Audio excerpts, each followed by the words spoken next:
네, 주님의 말씀입니다. 경청하십시오. 예수께서 눈을 들어 부자들이 헌금함에 헌금 넣는 것을 보시고 또 어떤 가난한 과부가 2렙돈 넣는 것을 보시고 이르시되 내가 참으로 너희에게 말하노니 이 가난한 과부가 다른 모든 사람보다 많이 넣었도다.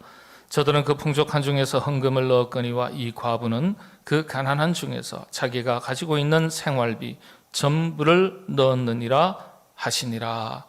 아멘. 여러분은 긍정의 사람이십니까? 좀 부정적인 사람이십니까? 스스로 한번 생각해 보시죠. 나는 좀 긍정적인 사람이다. 나는 조금 뭔가 좀 우울 기질이 있어서 좀 부정적인 사람이다. 나는 내 입술에 여러 가지 언어 생활을 하지만 나는 감사의 언어를 많이 사용하는 사람이다. 아니, 나는 좀 불평, 불만의 언어를 많이 사용하는 사람이다. 24시간 관찰할 수도 없고 녹화해서, 그죠? 여러분 어떤 분이세요? 잘 모르시겠어요? 아실 수 있는 방법이 있어요. 심리 검사 중에 ST 검사라는 게 있는데 문장 완성 검사라는 게 있어요. 물론 여러 가지 검사를 하는 도구인데요. 죄책감이라든지 수치심이 얼마나 많은지 이 검사할 수 있습니다. 한 문장을 써두었다가 어느 한 단어, 2단어를 삭제하고 그리고 문장을 완성해 보십시오. 이러면요, 추상적인 언어를 사용하는 사람이 있고 대단히 사실적인 표현을 사용해서 단어를 선택해서 그 공란을 채우는 사람도 있고요. 긍정적인 단어를 계속 사용하는 사람이 있고 부정적인 단어를 계속 사용하는 사람이 있어요. 놀랍게도 죄책감을 느낄 수 있는 단어를 사용하는 사람도 있고 수치심을 사용하는, 비슷한 것 같지만 달라요. 수치심이 발달한 사람은 수치심의 용어를 사용합니다. 그런데 그 중에 하나가 감사를 잘 표현할 수 있는 언어들을 사용하는 사람이 있고 긍정적인 거죠. 약간 뭔가 부정적이고 뭔가 우울하고 뭔가 다운된 듯한 느낌의 단어를 사용하는 사람도 있습니다. 자, 어떻게 할까요? 정견 수련해 가지고 ST 검사 한번 할까요? 사람이 속마음을 드러낸다는 것만큼 부담스럽고 위험한 게 없죠. 목사님 그래 안 봤는데 와, 우리 목사님 이러면 어떻게 되겠어요? 그죠? 좋은 것만 있는 게 아니잖아요. 사람 마음속에는 자신도 모르는 사이에 내면 세계에 그림자들이 있다고요. 숨길 수 없는 것. 이번에 피택자들은 제가 검사하려고 그럽니다. 큰일 났네. 피택자는 ST 검사를 할까 싶어요. 지금 분위기 봐서 하려고 합니다. 이런 거 미리 얘기하면 또 우리 마음이 불편해지면 곤란하잖아요. 그런데 우리가 스스로 한번 생각해 볼 필요가 있어요. 나는 참 긍정의 사람인지 아니면 부정의 사람인지, 늘 감사로 살아가는지, 내 마음에 늘 감사한 마음이 있는지, 아니면 뭔가 짜증나고 스트레스가 많고. 여러분 생각해 보십시오. 하나님의 은혜가 아니면 우리의 생명을 단 하루도 연장할 수 없습니다. 우리는 살아계신 하나님을 믿잖아요. 생명의 주관자가 하나님이시잖아요. 공중에 나는 새 한 마리도 하나님이 허락하시지 않으면 땅에 내릴 수 없다 그랬어요. 그렇다면 우리가 살아가는 이 하루하루의 삶이 하나님 손 안에 있는 거거든요. 우리가 가지고 얻고 누리는 모든 것이 하나님께로부터 주어진 것입니다. 그러면 감사해야 되잖아요. 비교 속에서 감사 잃어버리고 다른 사람들의 시선 속에서 불편해지고 위축되고 99가지의 감사의 제목이 있어도 안 되는 것, 없는 것, 속상한 것 한 가지 때문에, 불평거리 한 가지 때문에 99가지의 감사를 다 잃어버려요. 채우지 못한 꿈, 이루지 못한 소망, 수많은 욕심 때문에 이미 얻고 가지고 누리고 있는 것에 대해서도 감사하지 못해요. 오늘은 맥주 감사주일인데 오늘 우리가 살필 이야기는 우리가 너무 잘 알고 있는 이야기예요. 뭐 한두 번 들은 얘기가 아니죠. 예수님 당시에 성전에 예배드리러 나갈 때 하나님 앞에 두 렙돈의 헌금을 드린 이름 모를 한 과부의 이야기입니다. 이 과부 여인을 통해서 영적 교훈을 우리 함께 찾아보기를 원합니다. 맥추절은 이스라엘식 추수감사절입니다. 우리 한국의 교회에서는 오랜 세월 동안 추수감사 그러면은 보통 서방에서는 다 그렇죠. 11월 셋째 주라고 그렇게 알고 있습니다. 사실 성경에는 근거가 없는 거예요. 우리가 청교도들이 영국에서 신대륙 미국으로 왔을 때 그들의 삶의 형편을 따라서 참 척박한 땅에서 겨우겨우 자리 잡고 거두고 얻은 것을 하나님 앞에 감사했던 것을 기념해서 그 전통이 오늘날까지 추수감사절기로 이어져 왔습니다. 감사라는 전통은 성경에 있는 것이지만은 11월 셋째 주가 추수감사주일이라는 것은 성경에 없어요. 우리가 북장로교회, 남장로교회, 특히 한국장로교회가 그런 문화를 받아서 지금까지 이어져 왔기 때문에 추수감사절 그러면 11월 셋째 주인데 우리 한국의 절기하고는 좀 안 맞아요. 그래서 최근에 한국교회에서는 저희 교회는 벌써 뭐 수년 전부터 추수감사절을 10월 넷째 주로 저희가 옮겨서 드립니다. 우리 한국의 자연환경이라든지 절기를 볼 때는 10월 달이 더 풍성하거든요. 적절하게 맞다고 저는 생각이 듭니다. 그런데 어쨌든 이스라엘은 우리하고 또 환경이 다르기 때문에, 자연환경이 다르기 때문에요. 맥추절이 사실은 이스라엘식 추수감사절입니다. 보리맥 시기 추자죠. 그러니까 보리를 추수할 시기라고 해서 맥추절 이렇게 말합니다. 근데 우리가 알고 있는 보리는 크게 두 종류거든요. 우리가 일반적으로 알고 먹는 이 일반 보리, 대맥이라고 말하고요. 또 밀가루, 밀보리라 그러죠. 이거는 역시 보리예요. 소맥이라고 말합니다. 대맥과 소맥. 우리는 일반 보리, 대맥을 주로 농사짓고 이스라엘 백성들은 팔레스타인 지역은 소맥, 밀보리, 밀농사를 짓습니다. 추수할 때 우리나라는 봄에 벼 모내기를 해서 가을이면 뭐 조금의 시차는 있지만 거의 같은 시기에 추수를 합니다. 그런데 이스라엘은 우리나라하고 기후가 좀 달라서 이 남북에 따라서 추수 시점이 달라요. 약 한 2달 정도 차이가 납니다. 북쪽과 남쪽이. 근데 그래서 맥추절이라고 하는 것은요, 어느 하루를 말하는 것이 아니고요, 상당히 긴 기간을 포함하는 절기입니다. 성경적으로는 맥추절이 50일입니다. 50일간을 가리켜 맥추절, 맥추절기 그렇게 말합니다. 첫 번째 보리, 대맥을 추수하는 날을 가리켜 초실절이라고 말하고요. 또 1월부터 6월절과 거의 겹치는 그날로부터 77절, 50일이 되는 날, 오순절이라고 말하죠. 이때 이제 두 번째 마지막 추수를 하게 됩니다. 그때 그러니까 이 시기를 맥추절이라고 하죠. 그래서 초실절은 성경에 있는 용어죠. 첫 열매로 드리는 추수감사절을 초실절이라고 말하고, 77절, 오순절이죠. 추수 마지막 시점에 드리는 추수감사절, 그 감사절을 77절이라고 말합니다. 초실절, 77절.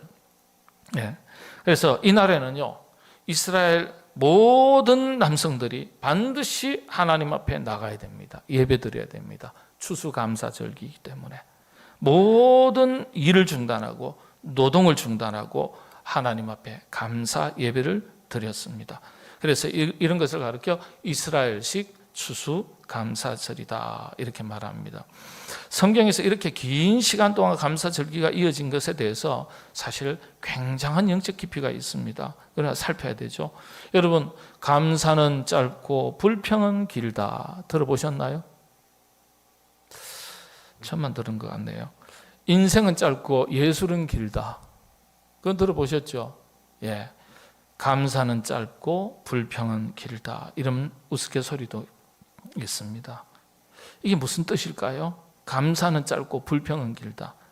우리가 살아가면서 감사가 참 쉽지 않다는 거예요. 감사가. 우리는 감사거리를 찾기보다는 불평거리를 더 쉽게 찾고 민감하게 반응합니다. 그래서 신앙생활에 있어서 영적 깊이는 그 사람의 감사 수준하고 같다고 했습니다. 독특하게도 이스라엘 절기 중에서 가장 긴 절기가 감사절기입니다. 7대 절기, 3대 절기 뭐 다 있거든요. 근데 그 중에 가장 긴 절기가 감사절기입니다. 6월절 해방절이잖아요. 우리식으로 말하면 8월 15일이에요. 네, 하루예요. 무교절 일주일이에요. 초막절 광야 생활을 기념하는 일주일이에요. 오직 감사절기 맥주 감사절만 거의 50일, 성경 기준으로 50일, 현지 상황에서는 약 2달간 진행이 됩니다. 모든 이스라엘 백성들이 거의 2달 동안 내내 이런 감사절기를 지키게 하신 것, 이유가 있지 않겠습니까? 첫날 초실절 감사 예배 드리고 마지막 날 7.7절 오순절날 예배 드리고 그걸로 끝난 거 아닙니다. 50일 동안 감사를 해야 될 규례들이 계속 있어요. 50일 동안 감사해야 돼요. 우리도 지금부터 해서 50일 동안 감사할까요? 한 2달 걸려요. 성경에 보면 어떻게 감사해야 되는지 규례를 다 정해놨어요. 왜 그렇게 하셨을까요? 감사가 쉽지 않다는 거예요. 습관화시키는 거예요. 훈련시키시는 거예요. 하나님 앞에 감사하는 신앙생활에 우리 아주 내면 세계 의식과 생활 깊이 자리 잡도록 하나님께서 그렇게 가르치신 겁니다. 기독교 신앙생활의 가장 기본 생활 윤리를 이렇게 이야기합니다. 하나님의 은혜를 아는 것과 그에 대한 감사다. 이렇게 가르칩니다. 신앙생활을 할 때 구원의 은총에 대해서 감사를 가르치고 그에 대한 감사를 가르치는 거예요. 구원의 은혜를, 구원의 은총을 가르치고 감사해요. 우리 자식도 그렇잖아요. 늘 불평, 불만 속에 살아가는 자식이 이쁘게 보이시나요? 그렇지 않아요. 뭘 하나 주더라도 엄마 감사해요. 아빠 감사해요. 고맙습니다. 그거 안 하면 강제로 머리를 잡아가지고도 감사해. 감사해. 감사합니다. 감사합니다. 시키잖아요. 왜? 그게 그 자녀에게 도움이 되기 때문에. 그 자녀에게 인생의 복이 되기 때문에. 그렇게 사는 것이 제대로 사는 것이고 제대로 자라가는 것이기 때문에 가르치잖아요. 하나님도 그와 같은 거예요. 우리 항상 알고 있지 않습니까? 항상 기뻐하라. 쉬지 말고 기도하라. 범사에 감사하라. 언어적인 표현만 다르지 똑같은 의미예요. 항상, 쉬지 말고 항상이잖아요. 범사, 항상이잖아요. 주님 말씀에 항상이라는 말이 빠지면 그건 세상 사람들 수준으로 떨어지는 거예요. 항상 쉽지 않아요. 애쓰고 노력하셔야 돼요. 의식해야 돼요. 의식하지 않으면 자연스럽게 잃어버려요. 그래서 신앙생활을 아주 쉽게 말씀드리면 기뻐하는 것과 반대인 화가 많은 사람은 신앙생활을 잘못하는 거예요. 감사하는 것 반대인 불평, 불만이 많은 사람 신앙생활 잘못하는 겁니다. 우리는 살아계신 하나님의 손 안에 있음을 믿고 힘든 일이 생겨도 좋은 일이 생기겠지. 이 또한 지나가리라. 더 좋은 거 주시겠지. 얼굴에 항상 걱정, 근심 이거 써놓고 살아가는 사람도 있어요. 스트레스 가득. 저만 보이나요? 근데 어떤 분을 보면요, 인간적인 조건으로 보면 참 힘든데 항상 긍정적인 언어를 사용해요. 항상 웃어요. 뭘 해도 괜찮아요 목사님, 이런 분이 있어요. 귀하게 보여요. 저분 괜찮은데 보면 항상 가까이 오지 마세요. 스트레스 진행 중이에요. 이렇게 쓰는 분들 계세요. 그건 영안이 열려야 보는 겁니다. 네. 그 잘못하는 거예요, 신앙생활. 항상 감사, 먼저 감사, 나중 감사, 평생 감사. 성령님께서 우리를 도와주셔서 우리 모두 이런 영적 수준에 올라설 수 있게 되시기를 바랍니다. 오늘 이 이야기, 맥주 감사절을 앞두고 일어난 사건이에요. 첫 추수를 하려면 아직 한 달에서 적어도 2달 정도 더 있어야 되는데, 예수님께서 예루살렘에 입성하셔가지고 십자가에 달리시기 전까지 그 사이에 일어난 사건입니다. 뭐 성경 여러분 읽으셔가지고 그걸 이해하기는 쉽지 않습니다만은, 경우에 따라서는 2달도 더 기다려야 보리를 첫 수확하는 시점이에요. 이게 굉장히 중요합니다. 왜냐하면 이때 이 여인의, 과부의 살림살이 형편이 어떤지를 알 수가 있기 때문에 그렇습니다. 우리나라에도 보릿고개라는 말이 있지 않습니까? 가을 추수가 끝나고 쌀로 끼니를 잇다가 봄이 되면 보리를 추수해서 다시 한 해 가을 벼농사 추수하기 전까지 먹고 살아야 하는데, 그만 쌀이 떨어지고 보리 농사는 아직 추수가 멀었고, 그래서 이 한반도 조선 땅에서요, 오랜 세월 동안 보릿고개로 백성들이 흔히 하는 말로 초근목피라 그러지 않습니까? 풀뿌리, 나무 껍질, 이걸로 생명을 겨우겨우 연명하던 때가 있었습니다. 경우에 따라서는 견디지 못하고 죽는 경우가 허다했습니다. 제가 최근에 이 말씀을 미리 준비하면서 한 2주 동안 우리 조선의 역사, 고려의 역사를 굉장히 조금 어떤 한 주제를 가지고 찾았습니다. 많이 살폈습니다. 대기근이 얼마나 있었을까? 자료를 보니까요, 조선시대 최대 기근으로 알려진 경신년 대기근이 있었습니다. 1670년, 1671년, 요 한 2해 사이에 경신년 대기근이라고 말합니다. 지금부터 한 450년 전이죠. 이때 굶어 죽은 백성들의 수만, 전국에서 보고가 올라오잖아요. 100만 명이 넘었습니다. 100만 명이 넘어요. 임진왜란 이후에 3차례 대기근이 이 한반도에 있었더라고요. 놀랍게도 인구의 30%가 기아로 죽었습니다. 당시에 조선 인구가 1200만 명이었습니다. 1200만 명 정도. 다 조사되지 못한 것을 감안하면 10사람 중에 1사람이 굶어 죽은 거예요. 엄청난 백성들이 굶주려 죽었습니다. 새끼 밥 먹고 산다는 것은 꿈 같은 이야기입니다. 그런 엄청난 역사의 비극이 이 한반도에 있었어요. 저 북한에도 최근에 있었죠. 그런 점을 비춰서 볼 때요, 여러분, 저와 여러분, 우리 조화도 너무도 좋은 시절을 살고 있습니다.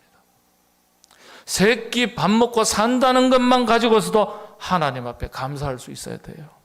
여러분, 새끼 밥 못 먹어가지고 중내 산에 하는 분 계십니까? 그런 분은 없어요. 그런 분은 없어요. 항상 감사하셔야 돼요. 그리고 항상 감사하시고, 혹 어려운 이들이 없는지 살펴서 더불어 함께 잘 살아가는 세상을 만들려고 노력해야 될 사람들이 우리 그리스도인들입니다. 여러분들이 그렇게 살아가시게 되기를 바랍니다. 예수님 당시 팔레스타인 지역에도 이런 가뭄, 이상 기후로 인해서 대기근이 반복적으로 있었습니다. 성경에 기록된 대기근, 구약 요셉 시대에 그런 대기근이 있었죠. 또 로마의 역사학자 요세푸스의 기록에 따르면 예수님 당시에도 2번 정도의 심각한 대기근이 있었습니다. 많은 유대인들이 고향을 떠났고 각처로 이주했다는 기록이 남아 있습니다. 한꺼번에 많은 사람들이 로마로 이주해왔다, 기록이 있습니다. 대기근 때문에 피해서. 성경에 기록된 이 두 렙돈을 드린 여인이 살던 시절이 지금 딱 그 시기입니다. 보리추수는 아직 멀었고 먹을 거리는 없고 과부의 형편은 더더욱 어려웠습니다. 과부는 재산 소유권이 없습니다. 남자들이 재산권을 가지던 시기였기 때문에, 시대였기 때문에 남편 없는 것도 어려운데 재산권도 없고 과부가 살아가기는 참 어려운 힘든 시기였습니다. 일가 친척의 도움을 얻어서 살아가거나 날품 팔아서 살거나 또 추수 시절에 밭에 떨어진 곡식 나달을 주워서 모아서 끼니를 때우고 살던 형편의 사람이 바로 과부였습니다. 그래서 성경에 보면 농사짓던 주인들이 추수를 할 때 곡식 따는 주인이 거두가되 땅에 떨어진 곡식 나달들은 고아와 과부들을 위해서 그냥 두라 그랬습니다. 하나님께서 명령을 하신 거예요. 고아와 과부들이 그 곡식 나달을 주어서 연명할 수 있도록 구제 차원에서 그렇게 하도록 명령하셨어요. 신명기서에 잘 나와 있는데요. 24장 19절 제가 한번 읽어드립니다. 네가 밭에서 곡식을 벨 때에 그 한 뭇을 밭에 잊어버렸거든. 다시 가서 가져오지 말고 나그네와 고아와 과부를 위하여 남겨두라. 그리하면 내 하나님 여호와께서 네가 하는 네 손으로 하는 모든 일에 복을 내리시리라. 그 다음에 또 보니까요, 감람나무에도 그렇게 해라, 포도나무에도 그렇게 해라. 20절 21절에도 똑같이 그렇게 되어 있어요. 곡식만 그러지 말고 밀만 그렇게 하지 말고 감람나무에도 그렇게 해라, 포도나무에도 그렇게 해라. 다 일러주셨어요. 그런 여인이 오늘 두 렙돈의 헌금을 하나님께 드렸습니다. 당시의 화폐 중에 가장 제일 작은 화폐 단위가 렙돈입니다. 우리식으로 따지면 10원짜리입니다.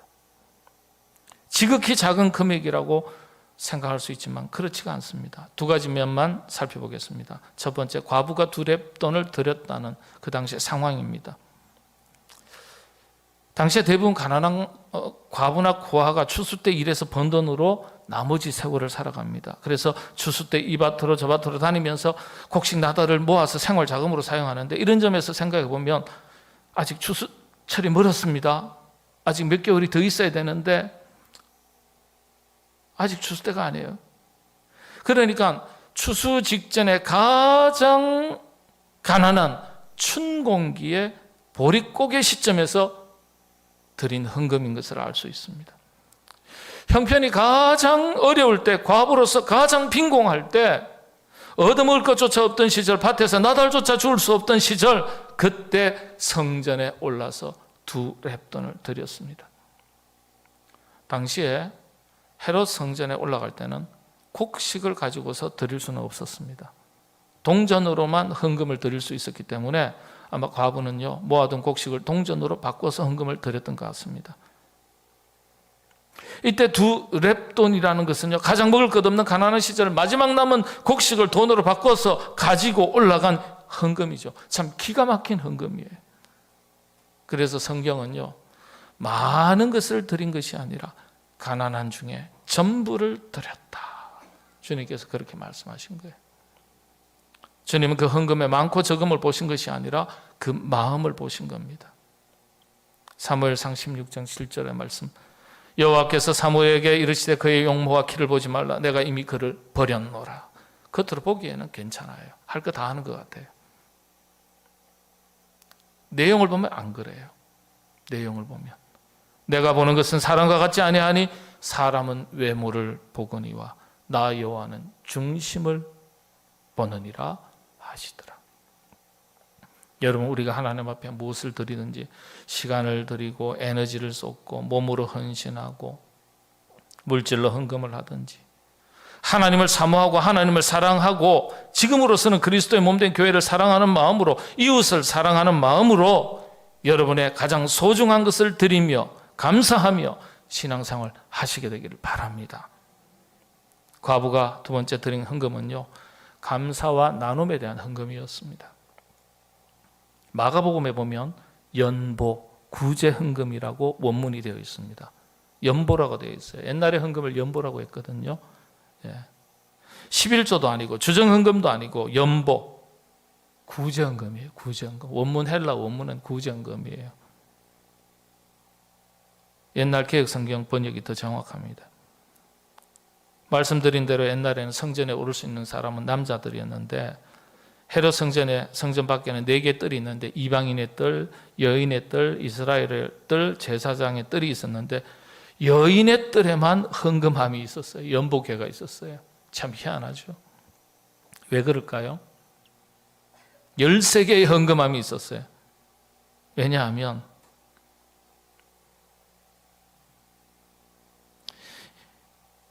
여인에게서 돈을 받고 성전에 오를 수 있도록 기회를 준 거예요. 그 서기관들이 그렇게 돈을 얻고자 그렇게 한 거예요. 참 고약한 거죠.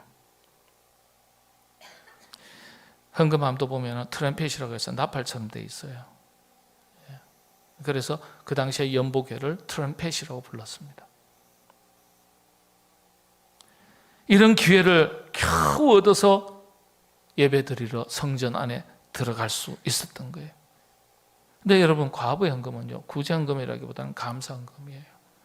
이 감사헌금을 가지고 구제하는 데 사용했기 때문에 이 연보를 구제헌금이라고 그렇게 말합니다. 신약시대 그리고 초대교회 시절에는 감사로 드리는 헌금이 전부 다 연보였습니다. 생각해 보세요. 구제받아야 될 대상인 지극히 가난한 과부가 감사로 전부를 드리고 또 다른 사람을 구제하기 위한 구제 헌금을 드리는 이 모습 속에서 그 과부의 마음가짐과 신앙세계, 영적 수준을 알 수 있는 거예요. 이런 마음은 소유에서 비롯되는 게 아니잖아요. 이런 과부의 헌금은 하나님 앞에서 받은 바 은혜에 대한 감사가 없이는 드릴 수가 없고 나누고자 베풀고자 하는 마음이 없으면 결단코 할 수 없는 겁니다. 성경은 가난한 중에 넣었다고 했습니다. 전부를 넣었기 때문에 칭찬하신 것입니까? 아니죠. 그 내면 세계를 보신 거예요. 비록 삶의 모습은 가난했지만은 삶의 내용은 결코 가난하지 않았습니다. 가난하게 살아도 가난하지 않은 사람이 있는가 하면 부자여도 가난하게 사는 사람들이 있습니다. 두고 간 것, 버린 것 가지고 연명하던 여인이었습니다. 아껴도 모자랄 판국에, 그러나 그 속에 하나님에 대한 감사가 있었던 거예요. 그리고 나누고 베푸는 따뜻한 사랑의 마음이 있었던 거예요. 그래서 나보다 더 어려운 사람도 있겠지 하면서 두 렙돈 연보를 드린 거예요. 세상에 자기보다 더 가난한 사람이 어디 있어요? 그런데도 불구하고 나보다 더 어려운 사람이 있겠지 하고. 오늘 우리 시대를 가리켜 자기 중심의 시대, 자기 개인주의, 이기주의. 근데 요즘 최근에 몇 년 사이에 사회학에서 용어가 하나 더 나왔습니다. 가족주의라고. 가족주의. 철저하게 가족 중심인 거예요. 우리 아들, 딸 그러면요, 뭐 그냥 삶의 최우선순위예요. 아들이, 딸이 우선이에요. 뭐 신앙이고 뭐가 없어요. 복음의 사명이고 뭐가 없어요. 예. 아들이 최고, 딸이 최고, 자식이 최고. 예. 철저하게 가족들을 위해서는 아낌없이 투자하고 드리고 사용해요. 그런데 뭐예요? 그게 최우선이라는, 최우선 가치라는. 그래서 가족주의라는 용어가 새로 나왔는데요, 긍정적인 용어가 아니에요. 부정적인 용어입니다. 오늘 우리 시대에 살아가는 많은 사람들이 가족주의에 빠져 있다는 거예요.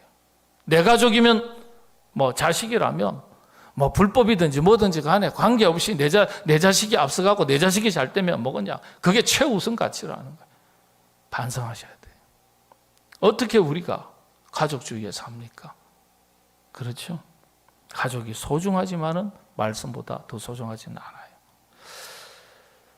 우리가 맥주 감사절을 맞이해서 이런 믿음을 배우고 본받을 수 있기를 바랍니다. 부족하면 움츠러듭니다. 맞습니다. 저도 살아보니까 돈 없으니까요, 그렇더라고요. 아쉬운 소리 해야 되고요. 때로는 인색해지기도 합니다. 그런데 부족해도 마음이 부자인 사람들이 있습니다. 잘 베풀고 인심이 후합니다. 그런데 넉넉해도 인색한 사람이 있습니다. 부족해서 인색한 것이 아니고 있어도 인색하다면 그건 이미 물질에 마음이 사로잡혔기 때문에 인색한 겁니다. 없어서 나누지 못하는 것이 아니라 마음이 없으니까 나누지 못하는 겁니다. 감사를 알고 감사를 알면요, 나누고 드리는 것이 대단히 쉬워집니다. 감사가 없다면 그래서 은혜를 모르는 것입니다.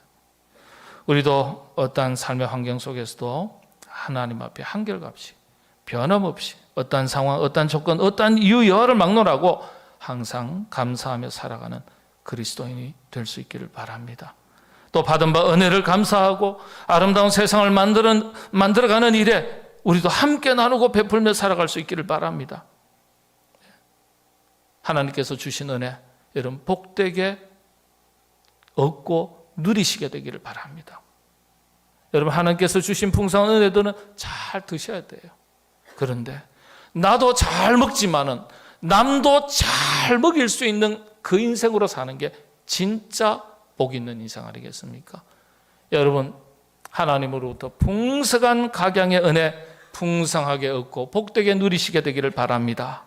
여러분들도 그런데 잘 먹고 남도 더 잘 먹일 수 있는 축복의 통로로 살아가시게 되기를 바랍니다.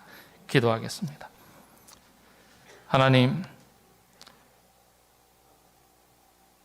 항상 감사, 먼저 감사, 나중 감사, 평생 감사. 받은 바 은혜들이 얼마나 많은지요. 감사하지 못하고 인색하게 나만을 위하여, 우리 자신만을 위하여 살아가는 어리석은 인생 되지 않게 하시고 하나님 허락하신 귀한 은혜들 복되게 누릴 뿐만 아니라 하나님 남도 잘 먹일 수 있는 그와 같은 축복의 통로되는 인생으로 살게 하여 주시옵소서. 그래서 우리가 살아가는 세상, 아름다운 공동체 만들어 나가는 일에 우리 교회와 온 성도들이 그와 같이 쓰임받도록 인도하여 주옵소서. 예수님의 이름으로 기도합나이다. 아멘.